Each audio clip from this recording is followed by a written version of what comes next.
Hello mga be! Dahil first time ko ngang magpal at mag-Ninoy Aquino International Airport Terminal 1, nako first time ko ring tuloy kakain at mag-stay dito sa Pugs Lounge sa NAIA Terminal 1. Nakapag-siomay na ba ang lahat? Nako binalik-balikan ko ang siomay nila dahil ang sarap. Tsaka yung chicken kineme, yun yung kinuha ko rito na sobrang nagustuhan ko din.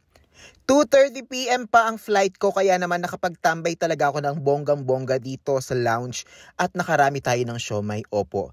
Ang kagandahan din dito ay meron silang pa-announcement at pa-monitor ng inyong mga flight.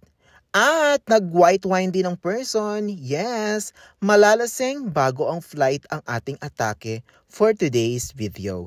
Kemerut lang. Heto pa yung ibang mga pagkain na kinuha ko.